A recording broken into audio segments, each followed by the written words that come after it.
வணக்கம்.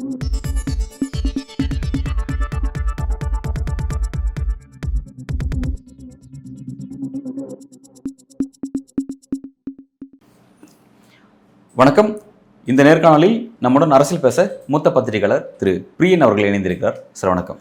வணக்கம் sir. Sir, Bahujan Samajwadi பார்ட்டியினுடைய தமிழக தலைவர் திரு ஆம்ஸ்ட்ராங்குடைய மரணம், கொலை செய்யப்பட்ட அந்த விஷயத்தை நம்ம பார்த்துருப்போம். அந்த விஷயங்கள் ரொம்ப பரபரப்பாக இயங்கிட்டு இருந்துச்சு. அதை ஒட்டி 11 பேர் கைது செய்யப்பட்டாங்க, சரணடைஞ்சாங்க, கைது செய்யப்பட்டாங்கன்ற இன்சிடென்ட்லாம் பார்த்தோம். இப்போ அதில் ஒரு முக்கியமான மெயின் அக்யூஸ்ட், அந்த சம்பவத்தை நிகழ்த்தினவர் அப்படின்றவர் திருவேங்கடம் அப்படிங்கிற ஒரு ரவுடி பேரை சொல்கிறாங்க. அவர் நேற்றைக்கு என்கவுண்டர் செய்யப்பட்டிருக்கார், அதிகாலையில் என்கவுண்டர் செய்யப்பட்டிருக்காருங்கிற விஷயம். அதை ஒட்டி அரசியலில் பெரிய பரபரப்பாக மாறிடுச்சு அந்த விஷயங்கள். எதிர்க்கட்சிகள் ரொம்ப கண்டனம் தெரிவிக்கிறாங்க, சந்தேகத்துக்கு உட்படுத்துறாங்க. எதிர்க்கட்சி தலைவராக இருக்கக்கூடிய பழனிசாமி, பாஜக தலைவர் அண்ணாமலை, பிறகு பாமகனுடைய அன்புமணி ராமதாஸ் எல்லாருமே அதை கொஸ்டின் ரைஸ் பண்ணுறாங்க. எப்படி இப்படி ஒரு என்கவுண்டர் நடக்க முடியும்? இதன் பின்னாடி ஏதோ விஷயத்தை உண்மையை மறைக்கிறாங்க அப்படிங்கிற ஒரு விஷயத்தை ரைஸ் பண்ணுறாங்க. அது சந்தேக பார்வையோட பார்க்கலாமா அல்லது எதார்த்தம் தானா? இப்படி பார்க்குறீங்க?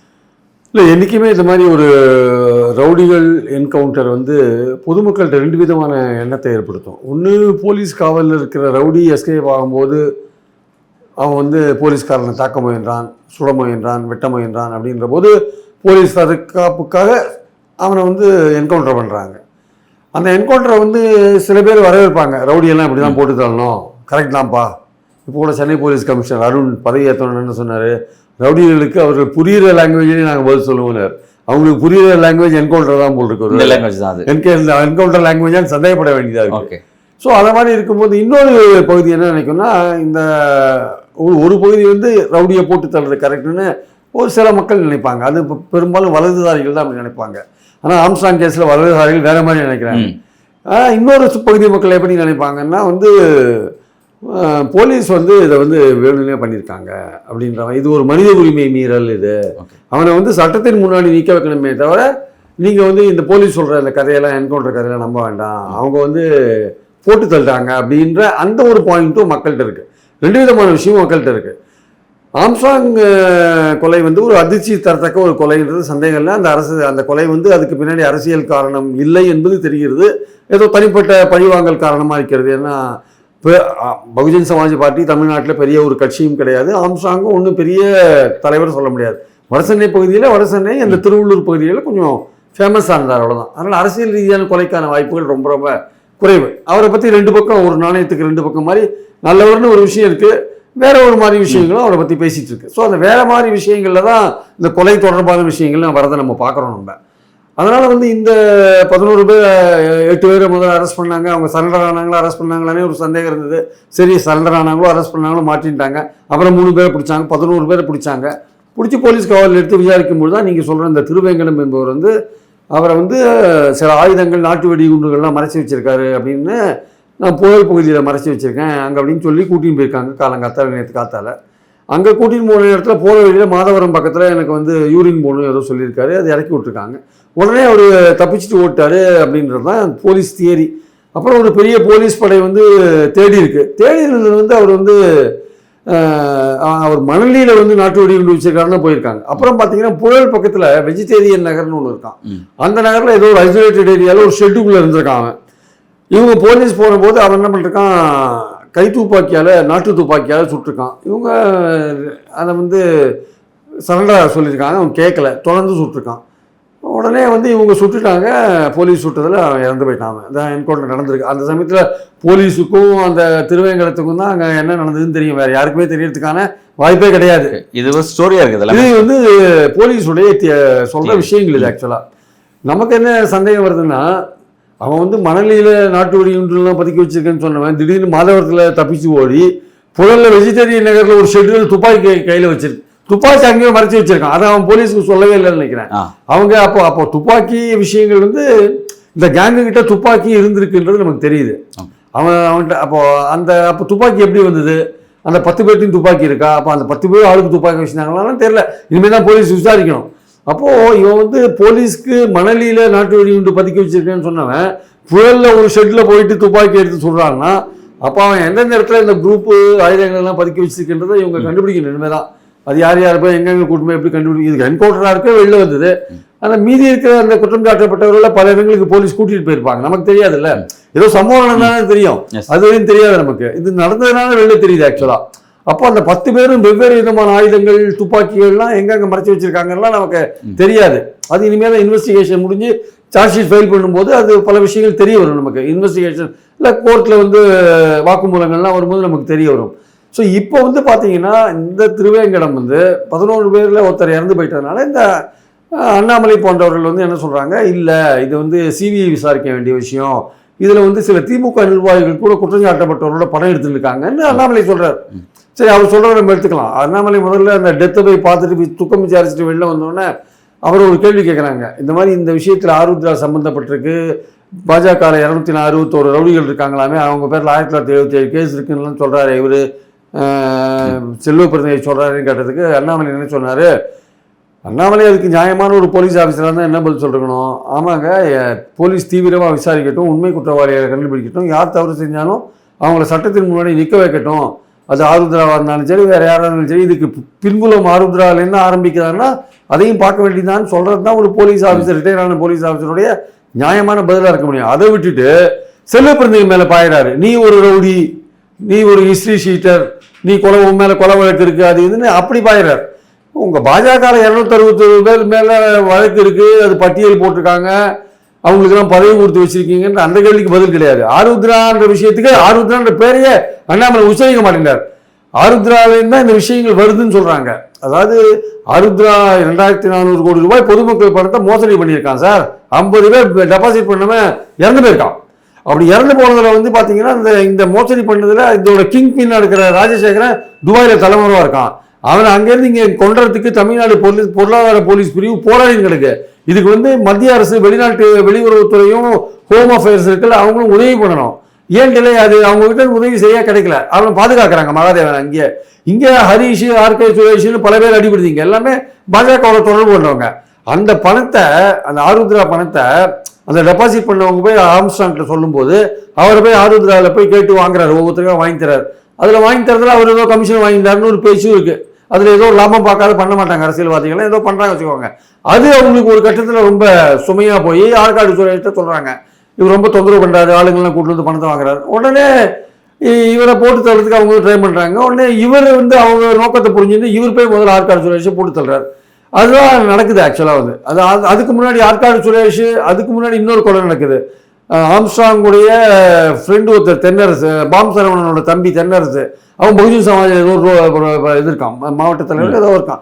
அவனை வந்து இந்த ஆற்காடு சுரேஷ் கும்பல், இந்த திருவேங்கனை பிறந்து போன அவரெல்லாம் போட்டு தள்ளுறாங்க சேர்ந்து. ஸோ அதற்கு பழியாக ஆற்காடு சுரேஷ் கொலை போடப்பட்டது அப்படின்றது இவங்களுடைய பாயிண்ட்டு. யாரோட பாயிண்ட்டா போலீஸ் ஒன்று சொல்கிறதுன்னா வந்து அது தென்னரசு கொலையிலேருந்தே அந்த தொடர்ந்து ஒரு கொலை நடந்துட்டு வருது அப்படின்னு. நடுவில் இந்த ஆருத்ரா விஷயம் வருது. ஆருத்ரா விஷயத்தில் வந்து ஆற்காடு சுரேஷ் வந்து ஆம்ஸ்ட்ராங் ஏதோ பண்ண போகிறாரு அப்படின்ற மாதிரி வரும்போது ஆம்ஸ்ட்ராங் வந்து தெரிஞ்சுட்டு ஆற்காடு சுரேஷை போட்டு தள்ளுறாரு. இப்போ ஆற்காடு சுரேஷோட தம்பி அவன் என்ன பண்ணுறான், பொன்னை ரவி, பொன்னை பாலு, அவன் என்ன பண்ணுறான், ஆளுங்களை சேர்த்துட்டு இவரை போட்டு தள்ளிடுறான். இப்போ பிரச்சனை என்னன்னா, இதுக்கு பின்னாடி ஏதோ ஒரு விதத்தில் ஆருத்ரா சம்பந்தம் இருக்குன்னா பொது வெளியில உழவிருக்கிற தகவல்கள் சொல்லுது. ஆருத்ரா விஷயம் இதுக்கு பின்னாடி ஏதோ பேக்ரவுண்ட்ல இருக்கு.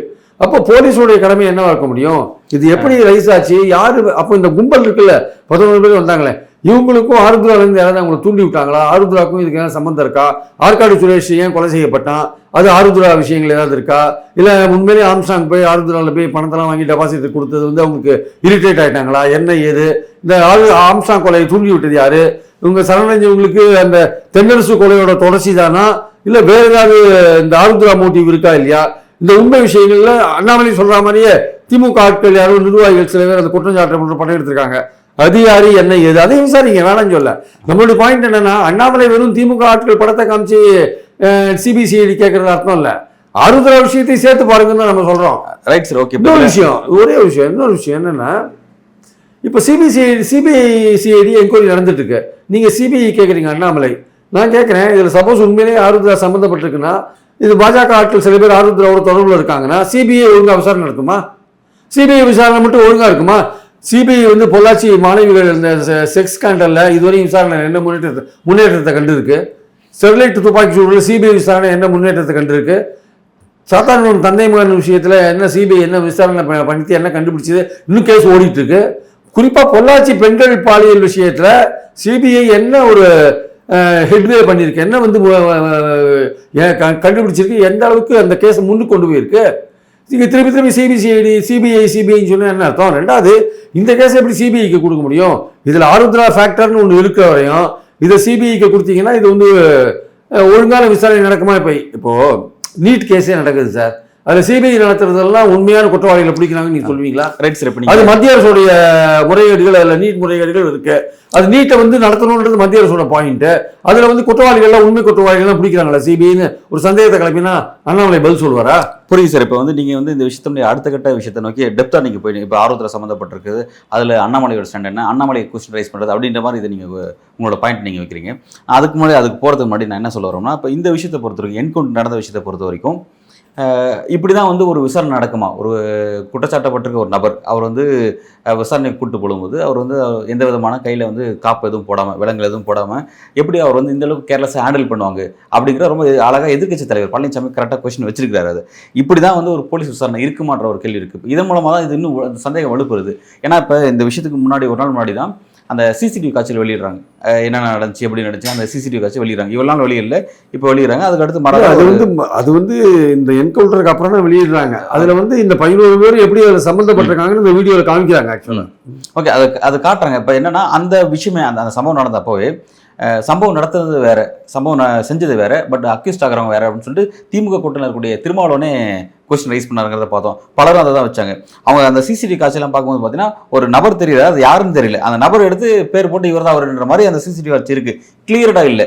ரெண்டாவது, இந்த மாதிரி ஒரு தெளிவற்ற ஒரு என்கவுண்டர் ரொம்ப சந்தேகத்துக்கு உள்ளான விஷயம் அது மாறுது. எப்படி சார் இதை புரிஞ்சுக்கிறது, எப்படி பார்க்குறது? இல்லை, திருமாவளவன் வந்து என்றைக்குமே வந்து அவர் சொன்னது என்னன்னா, உண்மை குற்றவாளிகளை கண்டுபிடிக்கணும். மாயாவதி வந்து பேசும்போது சிபிஐ விசாரணை கேட்டாங்க. அப்போ அவங்க கட்சி சார்பாக அந்த அம்மா கேட்குறாங்க, அதை பரிசீலிக்க வேண்டியது அது அவங்களுடைய கருத்து. அது என்னுடைய கருத்து என்னன்னா, உண்மை குற்றவாளிகளை கண்டுபிடிக்கணும்னு சொல்லிட்டு திரும்ப வந்து 2 நாள் முன்னாடி சீஃப் மினிஸ்டரை பார்த்துட்டு வெளில வந்தோன்னே என்ன பேசினார்னா, இது சிபிசிஐடிக்கு ஒப்படைக்க முடியாது, ஆறுதலா போன்ற விஷயங்கள் இருக்கிறதுனால இது சிபிசிஐடி விசாரிக்கிறது தான் பெட்டர் அப்படின்றத அவர் சொல்லிட்டார். ஆனால் உண்மை குற்றவாளிகளை கண்டுபிடிக்கணும், இவங்க சரண் ஆகி அரசு ஆகிருக்கிறவங்க தான் உண்மை குற்றவாளிகளா இல்லையான்றது சந்தேகத்துக்குரிய விஷயம். தூண்டி விட்டவங்க யாரு, அவன் யார் தூண்டி விட்டான், அவனெல்லாம் பிடிக்கணுன்றதான் பாயிண்ட். அதுல இந்த ஆருத்ரா மேட்டர்லாம் வருதா? ஈவன் அண்ணாமலை சொல்ல திமுக கூட எடுத்துக்கோங்க, எல்லாத்தையும் கவர் பண்ணுங்க. ஏன்னா இல்லை, அது இல்லைன்னு மறுக்க முடியாது. இல்லை, இப்போ திமுக வழக்கறிஞர் அருள்னு சொல்லிட்டு அவரோட பேர் அடிபட்டுச்சு, சான்ஸ் எல்லாம் வெளியாச்சு கோர்ட்டில். அவர் தான் வந்து இந்த விஷயத்தை சம்மந்தப்பட்டிருக்காருங்கிற மாதிரி திமுக சார்பில் சம்மந்தப்பட்டிருக்க விஷயம். இப்போ அதை தான் அண்ணாமலை ரைஸ் பண்ணுறாரு, அது இல்லைன்னு மறுக்க முடியாது. இல்லை, அதே மாதிரி தாங்க திருநெண்டூர் மண்டல் SC/ST பாஜக தலைவர் பேரும் உள்ள இருக்காரு. எஸ், ஆமா, எல்லா கட்சியும் இல்லை, பாஜக இந்த கூலிப்படையில கட்சி வித்தியாசமே கிடையாது. ஆமா, பல பேர் பல கட்சியை சேர்ந்து இருப்பான். நம்மளுடைய பாயிண்ட் என்னன்னா, அவனை வந்து நீங்கள் வந்து தூண்டி விட்டது யாருன்ற விஷயத்தை கண்டுபிடிக்கணும். அதில் சிபிசிஐடி விசாரணை ஏன் வேண்டாம் அப்படின்றாங்கன்னா, அதில் ஆருத்ரா பேக்ரவுண்ட் இருந்ததுன்னா சிபிசிஐடி எப்படி பண்ணுவாங்க? இப்போ ஆருத்ரா விஷயத்திலேயே தமிழ்நாடு பொருளாதார போலீஸ் வந்து இன்னும் வேகமாக நடவடிக்கை எடுக்கலைன்னு தான் என்னுடைய பாயிண்ட்டு.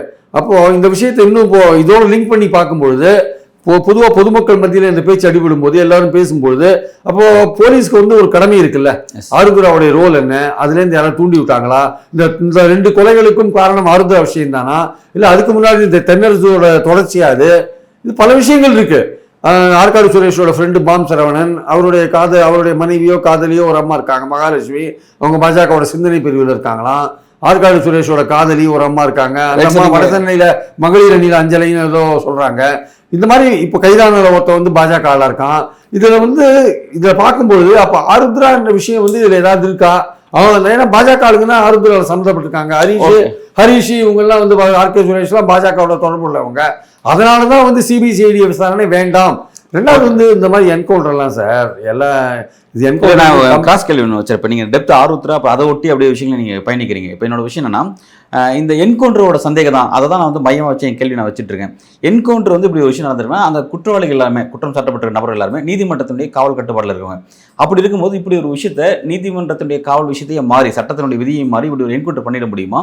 அதுக்கு நீதிபதிகள் உடனே இருப்பாங்களா? என் கேள்வி என்னன்னா, எதிர்க்கட்சி தலைவர்கள் இந்த என்கவுண்டர் கொஸ்டின் ரைஸ் பண்ணுறாங்க, அது திமுக ஆதரவாக இந்த என்கவுண்டர் நடந்திருக்குது அப்படின்ற மாதிரி கொஸ்டின் ரைஸ் பண்ணுறாங்க. அப்படி இருக்கும்போது அரசியல் சார்பாக நடக்கிற இந்த மாதிரியான கொலைகளுக்கு, இந்த மாதிரியான என்கவுண்டர்களுக்கு நீதிபதிகள் உடனே போவாங்களா? அந்த விஷயம் எப்படி நகர்ந்து பார்க்கலாம். இல்லை சார், இப்போ ஒருத்தர் நீதிமன்ற கைது பண்ணோன்னா நீதிமன்ற காவலில் வைக்கிறாங்க. நீதிமன்ற காவலில் வச்சோன்னா மேஜிஸ்ட்ரேட்டை கேட்டு போலீஸ் காவலுக்கு வாங்குறாங்க. போலீஸ் காவலுக்கு வாங்குறதோட நோக்கம் என்னன்னா அவன் எப்படிலாம் கொலை பண்ணான், எஸ் அதெல்லாம் அவங்ககிட்ட வாக்குமூலம் பெறுவது ஒரு விஷயம். அவன் ஆயுதங்கள் எங்கே மறைச்சி வச்சிருக்கான், துப்பாக்கி எங்கே மறைச்சி வச்சிருக்கான், இந்த மாதிரி விஷயங்கள்லாம் இருக்கிறத நம்ம பார்க்குறோம். இது அதனால் வந்து அந்த விஷயங்கள்லாம் பண்ணுறதுக்காக தான் போலீஸ் காவலில் அவங்க வராங்க. ரெண்டாவது, ஒரு இடத்துக்கு அவனை கூட்டின்னு போகும்போது அவனை வந்து விசாரணையில் இருக்கிற கைதியை வந்து பெரும்பாலும் வந்து கையை கட்டி கூட்டின்னு போக வேண்டிய அவசியம் இல்லை.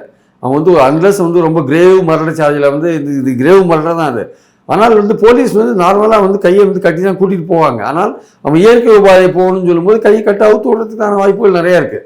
இது மாதிரி நிறைய பேர் தப்பிக்கிறதுக்கான முயற்சிகள் பண்ணியிருக்காங்க. இதுக்கு முன்னாடி எவ்வளவோ என்கவுண்டர் சார், ஆசை தம்பி, கபிலன் தமிழ்நாட்டில் வந்து, அப்புறம் வந்து அயோத்தியா குப்பம் வீரமணி, பங்குமார், வெள்ளை ரவி, இது மாதிரி நிறைய பேர் கொலை செய்ய என்கவுண்டரில் போட்டு தள்ளிருக்காங்க. இதுவே அப்புறம் இப்போ துறையை நீங்கள் சொல்கிற மாதிரி புதுக்கோட்டையில் போட்டு தள்ளிட்டாங்க. கொஞ்ச நாள் முன்னாடி ராயப்பேட்டையில் ஒரு சின்ன அந்த லோக்கல் ரவுடி 2 பேரை போட்டு தள்ளாங்க, போலீஸ்காரனே தாக்கிட்டான்றதுக்காக.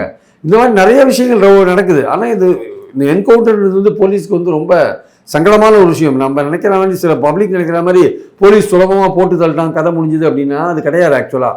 ஏன்னா ஒரு என்கவுண்டர் நடந்த பிறகு அந்த போஸ்ட்மார்ட்டத்தை வந்து வீடியோகிராஃப் எடுத்து அதுக்கப்புறம் மேஜிஸ்ட்ரேட்டோட என்கொயரி, அப்புறம் ஆல்ரெடி ஒரு என்கொயரியாக இருக்கும். ரெவன்யூ டிவிஷன் ஆஃபீஸர் ஒருபாய் கோட்டகதிகாரி, அவர் தான் வந்து அவருக்கு ஒரு மேஜிஸ்ட்ரேட்டில் பவர்ஸ் இருக்குது.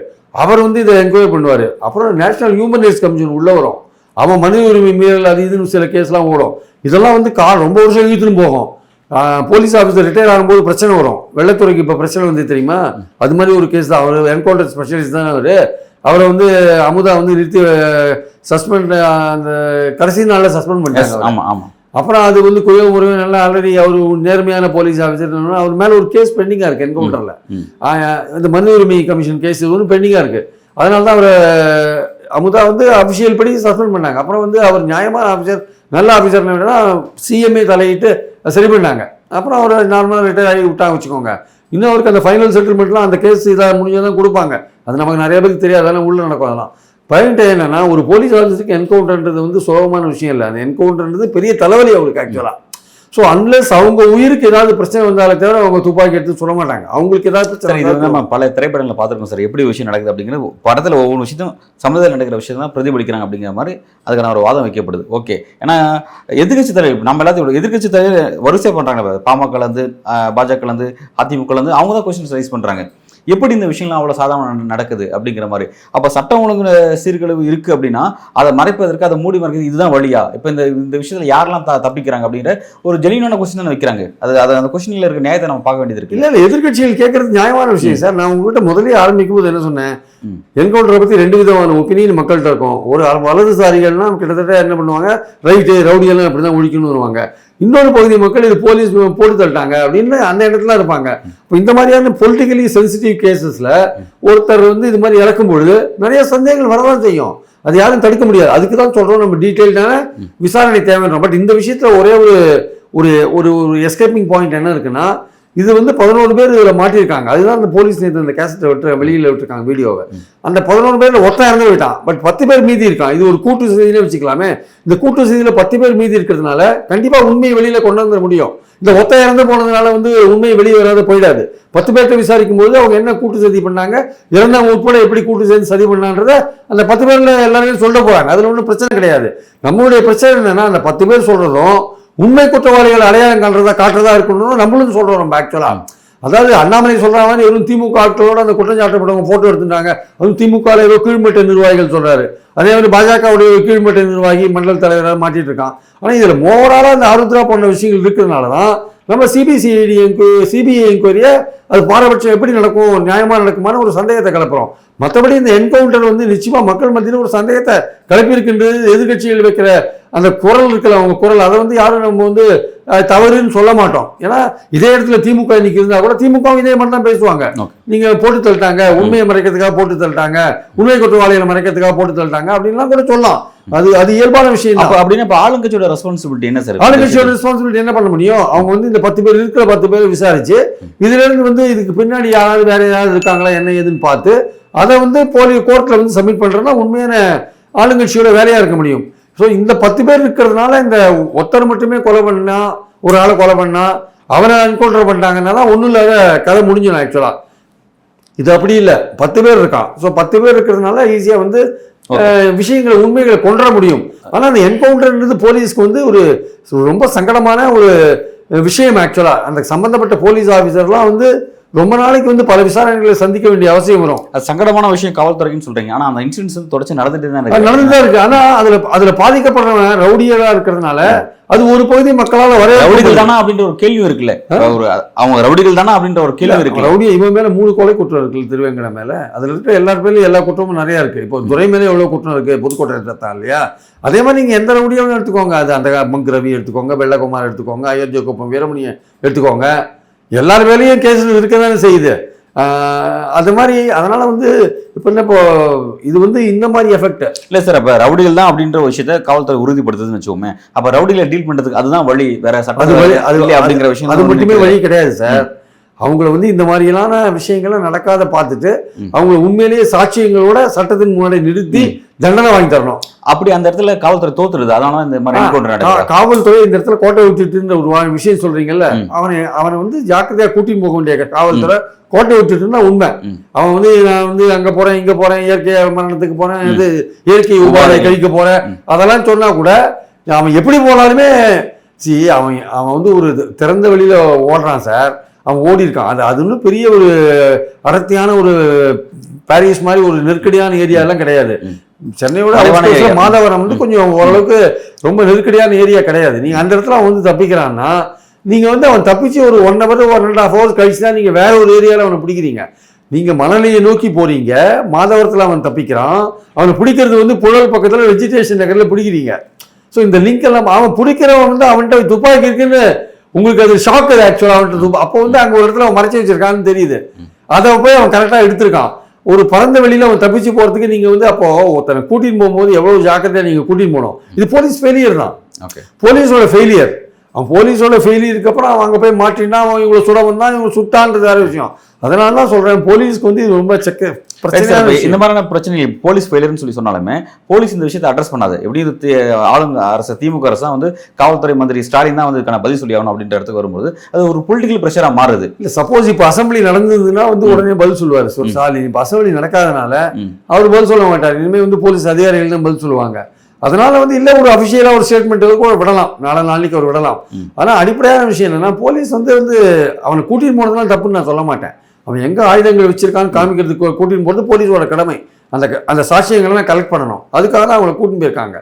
ஆனால் அவனை தப்பிச்சு போனான் பார்த்தீங்களா, அதை வந்து அவங்க விட்டுக்கூடாது, ரொம்ப ஜாக்கிரதையாக இருக்கும். அது வந்து கடமை தவறிய ஒரு விஷயமா தான் நான் பார்க்குறேன். ஏன்னா ஒருத்தன் தப்பிக்கிறான் அப்படின்னா எஸ்கேப் ஆறான் வச்சுக்கோங்க போலீஸ்லேருந்து, கஸ்டடியிலேருந்து. அது வந்து அந்த கூட்டின் போன போலீஸ்காரங்களுக்கே அவங்க சர்வீஸ்லேயே பாதிக்கும். அவங்க சர்வீஸில் பலவிதமான பிளாக் ரிமார்க்ஸ்லாம் வரும். அதெல்லாம் உங்களுக்கு ப்ரொமோஷன்ஸ்லாம் அடி வாங்கக்கூடிய வாய்ப்புகள்லாம் கூட நிறைய இருக்குது. அப்போ வந்து நீங்கள் ஒரு கடமை தவறிய ஒரு விஷயமா தான் மாறுது ஆக்சுவலாக. அப்போ இவன் தப்பிச்சு போய் அவன் 1 மணி நேரம் கழிச்சு எங்கேயோ இருந்தவனை பிடிக்கும் போகும்போது அவன் சுட்டான், ஒரு நாட்டு துப்பாக்கி, அவன்கிட்ட எப்படி நாட்டு துப்பாக்கி வந்ததுன்றத இன்னொரு கேள்வி அது ஆக்சுவலாக. அப்போ இந்த மீதி இருக்கிற 10 பேர் எவ்வளோ துப்பாக்கி வச்சிருக்கான்னு நமக்கு தெரியல ஆக்சுவலாக. அதெல்லாம் போலீஸ் பிடிச்சாங்களா இல்லையான்றதெல்லாம் இனிமேல் தான் தெரிய வரும்.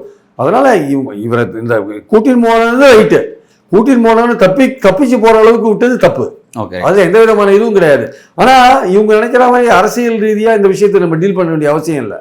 இது கிரிமினல் ஆக்டை வந்து அந்த ஆங்கிள் பார்த்து தான் உண்மையை வந்து நம்ம கண்டுபிடிக்கணும். இல்லை சார், பட் இறந்தவர் வந்து ஒரு கட்சியினுடைய தேசிய கட்சியினுடைய தலைவராக, மாநில தலைவராக இருக்காரு. அது கட்சி சம்பந்தப்பட்ட விஷயம் இல்லைங்க. இது ஒரு அரசியல் மரடர் கிடையாது. ஆக்சுவலாக இது அரசியல் ஒரு ஆம்ஸ்ட்ராங் வந்து ஒரு பெரிய அரசியல் தலைவர், தமிழ்நாட்டோட பகுஜன் சமாஜ் தமிழ்நாட்டில் பெரிய அளவுக்கு வளர்ந்துருச்சு, அதோட வளர்ச்சி பொறுத்த ரீசெண்டா. சரி, ஓகே, பிஎஸ்பி வந்து ஒரு பெரிய ஃபெமிலியரான கட்சி இல்லை, அப்படி இல்லை. ஆனா காங்கிரஸ் ஒரு ஃபெமிலியரான கட்சி, தேசிய அளவு கட்சி. அந்த கட்சியினுடைய முக்கிய நிர்வாகி சமீபத்தில் வந்து இறந்து போனாரு, திருநெல்வேலி தென்காசி பகுதி. அதையும் கண்டுபிடிக்காத இருக்காங்க போலீஸ், யாரையும் அரெஸ்ட் பண்ணல. அதுவும் தப்பு தான். அதுதான் சார். இப்ப நான் அதுவும் அரசியல் ரீதியான கொலையா வேற என்ன கொலையான்னு இன்னும் இதுவரையும் தெரியல. அதுதான் சார். இப்ப எல்லா விஷயங்களுக்குமே வந்து இப்படி நடக்கிற விஷயத்துக்கு அரசியல் ரீதியான கொலை இல்லை அப்படின்னு சொல்லி நம்ம தவிர்க்க முடியாது இல்லை. பட் விசாரணை முடிஞ்சாதான் நமக்கு அதோட விஷயங்கள் தெரிய வரும். விசாரணை முடியணும் சார்.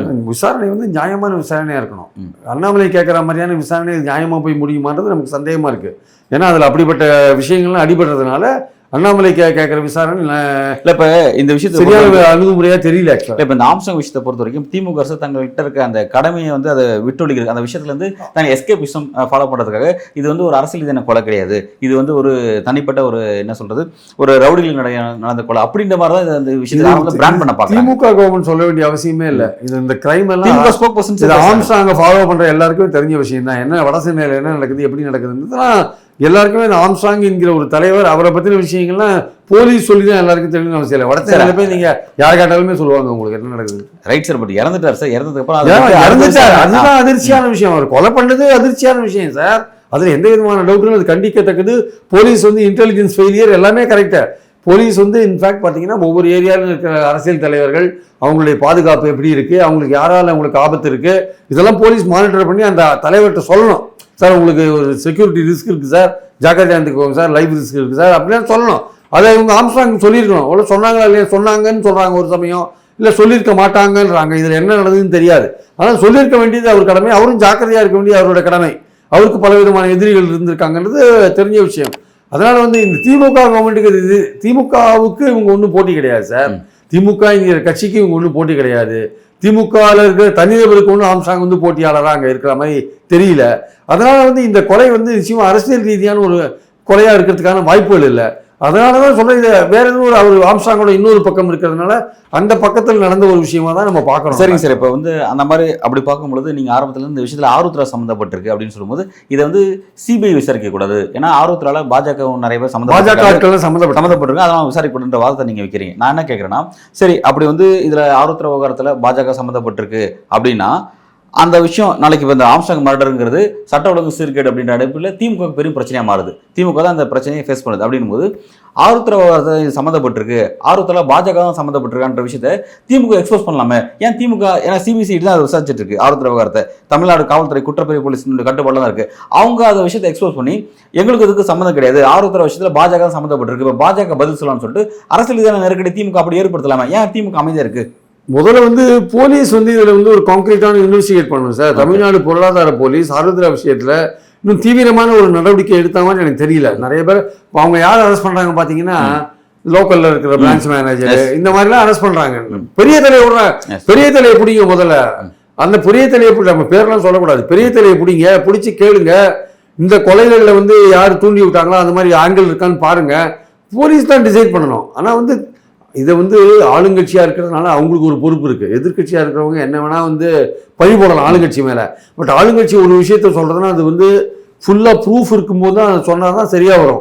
அதனால் அவங்களும் வெயிட் பண்ணிட்டு இருக்காங்க. இதில் வந்து ஃபுல் இன்வெஸ்டிகேஷன் நடந்த பிறகு ஆளுங்கட்சியும் சொல்லுவாங்க எக்ஸாக்டாக என்ன நடந்ததுன்னு. அவங்க ஒரு அறிக்கை விடுறதுக்கான இல்லை அசம்பிளியில் சொல்கிறதுக்கான முதல்வர் அறிக்கை விடுறதுக்கான வாய்ப்புகள் இருக்குது கண்டிப்பாக. அது வந்து இப்போ வந்து விரைவுபடுத்தியிருக்காங்கன்றது தான் லேட்டஸ்ட் தகவல். அந்த சென்னை போலீஸ் கமிஷனர் அருண் வந்த பிறகு இதில் இருக்கிற எல்லா ஆங்கிலையும் அவர் பார்த்துட்டு இருக்காரு. எதையும் யாரையும் விட போறதில்ல, அதாவது நியாயமான ஆஃபீஸர், அதனால எதையும் யாரையும் விட போறதில்ல. அதனால கண்டிப்பாக வந்து யாராக இருந்தாலும் தூக்கிடுவாரு அப்படின்றதுதான் பொதுவாக சொல்ல. பட் அது தூக்குறாரு இல்லைங்கிறத நம்ம பொறுத்து வந்து பார்க்கலாம் சார். இப்போ இந்த மாதிரி விஷயத்தில் அரசியல் விமர்சகர்கள் ஒரு பார்வை முன் வைக்கிறாங்க. என்ன சொல்றாங்க அப்படின்னா, இந்த நிதி நிறுவன முறைகேடு இந்த மாதிரி வந்து இவ்வளோ ரூபாய்க்கு இவ்வளோ வட்டி தரேன் அப்படின்ற மாதிரி நான் பொய்யான விஷயத்தை அறிவிச்சு அதன் மூலமாக பல ஆயிரம் கோடியை வந்து கைப்பற்றக்கூடிய நபர்கள், அவங்க எந்த கட்சியை சேர்ந்த நபர்களாக இருந்தாலும் சரி, அல்லது கட்சியில் அடைக்கலம் புகுந்த நபர்களாக இருந்தாலும் சரி, அப்போ ஆளுங்கட்சி அவங்களுக்கு எதிரான கட்சி எந்த கட்சி இருந்தாலும் சரி, இந்த மாதிரி பணத்தை பகிர்ந்துக்கிறதுல எல்லாமே ஒன்றா போயிடுறாங்க. இப்போ வந்து ஆர்வத்தை தப்பு பண்ணது வந்து பாஜக இருந்தாலும் கூட, பாஜக முக்கிய பொறுப்பு ஹரிஷ்லாம் அதில் முக்கியமான பொறுப்பில் இருக்காரு, அது போன்ற நபராக இருந்தால் கூட ஆளுங்கட்சி அங்கே திமுக இருக்குது, அரசியல் ரீதியாக எதிர்த்து துருவங்களாக இருக்காங்க. அப்படிங்கும் இந்த மாதிரியான விவகாரங்களை அட்ரஸ் பண்ணுறதுல ரெண்டு பேரும் அண்டர்ஸ்டாண்டிங்கில் போயிடறாங்க அப்படின்னு விமர்சனத்தை முன் வைக்கிறாங்க. இது எப்படி பார்க்குறீங்க? இதெல்லாம் பொதுமக்கள் மத்தியில் பேசுகிற ஒரு பேச்சு தான் ஆக்சுவலாக. நமக்கு எந்த விதமான ப்ரூஃபும் கிடையாது. அதாவது இந்த மாதிரியான மோசடி பண்ணுறவங்கலாம் எப்படியாவது ஆளுங்கட்சியில் ஆட்களை பிடிச்சி ஓரளவுக்கு ஒரு அண்டர் ஹேண்ட் டீலிங்கில் வந்து போலீஸ் எந்த விதமான ஆக்ஷன் எடுக்காமல் அதை அப்படியே திசை திருப்பிடுவாங்க அப்படின்ற பேச்சு மக்கள் மத்தியில் இருக்குது. ஏன்னா பழைய காலத்தில் வந்து பார்த்தீங்கன்னா பல நிதி நிறுவன கம்பெனிகள் மோசம் பண்ணியிருக்காங்க. இன்னும் இந்த கலைமகள் சபா போன்ற பழைய காலத்தில் மோசடி பண்ணவங்க, ரமேஷ் காரு நிறைய இருக்குது. அது மாதிரி அவங்கெல்லாம் வந்து இன்னும் அவங்ககிட்ட அந்த இதெல்லாம் வாங்கி டெபாசிட்லாம் வாங்கி மக்கள்கிட்ட கொடுத்தாங்களான்னா அது இன்னும் ப்ரொசீஜர் போயிட்டு தான் இருக்குது, கிடைக்க மாட்டேங்குது. யானை வாயில் போன கரும்பு மாதிரி ஆயிடுது எல்லாமே, திரும்பி வர்றது ரொம்ப கஷ்டமாக இருக்குது. அதனால் வந்து இந்த மோசடி பண்ணுறவன் என்ன பண்ணுறான், முதல்ல ஒரு மோசடி பண்றான் 10 வருஷத்துக்கு முன்னாடி, அப்புறம் 10 வருஷத்துக்கு அப்புறம் வேற ஒரு பேர்ல இன்னொரு மோசடி சரி பண்றான். பண்றான். இதான் அவன் பண்ணிட்டு இருக்கிற விஷயம். Chain reaction இது வந்து ஆளுற கட்சி எந்த கட்சியா இருந்தாலும் சரி, அவங்க கூட ஒரு அண்டர்ஸ்டாண்டிங் ரீச் ஆகி போலீஸ் ஆக்ஷனை கொஞ்சம் டிலே பண்ணி திசை திருப்பி ஏதோ உள்ள போறான், ஜாமீன்ல வெளில வரான், அப்புறம் இன்னொரு வேலையை ஆரம்பிக்கிறான், இன்னொரு மோசடி பண்றான்றது பொதுமக்களுக்கு ஒரு நிச்சயமாக அவங்க மத்தியில் இந்த பேச்சு இருக்குன்றது நான் உறுதியா நம்புறேன். அவங்க என்ன நினைக்கிறாங்க, இந்த மாதிரி இந்த மாதிரியான மோசடி பண்றவங்கலாம் தண்டிக்கப்படுறதுன்னு தான் நினைக்கிறாங்க. இப்போ ஏன்னா நம்ம சட்டம் அப்படி இருக்கு, சட்டத்தோட சந்து பகுதியில் போந்து அவங்களாம் தப்பிச்சிடறாங்கன்னு தான் நினைக்கிறாங்க. இப்போ இந்த ஆர்வத்தினாலே இந்த ராஜசேகரனை இங்கே கொண்டு வர முடியலையே சார், அதுக்கு வந்து அந்த கவர்மெண்ட் ஹெல்ப் பண்ண வேண்டியதா இருக்கு, சென்ட்ரல் கவர்மெண்ட். இது மாதிரிலாம் இருக்கும்போது எப்படி இந்த மோசடி ஆட்களை வந்து எப்படி தண்டிக்க முடியும்? இப்போ ஆனால் வந்து வெளிப்படையாக வந்து ஒரு அரசு வந்து இப்போ இந்த விஷயத்தில் எங்களுக்கு பொலிட்டிக்கலாக என்ன ப்ரெஷர் இருக்குது, அதாவது பாதிக்கப்பட்டிருக்க தமிழ்நாட்டு மக்கள் பாதிக்கப்பட்டிருக்காங்க, அவங்களுக்கு வந்து பதில் சொல்ல வேண்டிய கடமை மாநில அரசுக்கு இருக்குது. அப்படி இருக்கும்போது இதில் பொலிட்டிக்கல் ரீதியாக நாங்கள் என்ன பிரச்சனை எதிர்கொள்கிறோங்கிற விஷயத்தை கூட வெளிப்படுத்த மாட்டேங்கிறாங்களே ஆளுங்கட்சியை சேர்ந்தவங்க. ஆளுங்கட்சியாக இருக்கிறதுனால தான் இந்த விஷயங்கள். ஏன்னா அவங்க வந்து எதை சொன்னாலுமே வந்து அது வந்து ஆத்தென்டிக்காக சொல்ல வேண்டிய அவசியம் இருக்குது. ஓகே, அதனால வந்து நம்ம குற்றச்சாட்டுகள் என்ன வேணால் சொல்லலாம், பட் ஆளுங்கட்சிக்கு வந்து பதில் சொல்லும்போது அது ஆத்தென்டிக்காக இருக்கணும். அதனால தான் அவங்க வெயிட் பண்ணுறாங்க. போலீஸோட இன்வெஸ்டிகேஷன் ஃபுல்லாக முடிஞ்ச பிறகு தான் திமுகலேருந்து வாயை திறப்பாங்கிறது என்னுடைய கருத்து. ஆம்ஸ்ட்ராங்குடைய கொலை விவகாரம், இதில் நடந்த இந்த என்கவுண்டர், பிறகு இதில் சம்மந்தப்பட்டிருக்க ஆருத்ரா விவகாரம், இந்த அரசியல் இல்லாமல் அடுத்த கட்டம் எப்படி நகருதுங்கிறத பொறுத்து வந்து பார்ப்போம் சார். மிக்க நன்றி.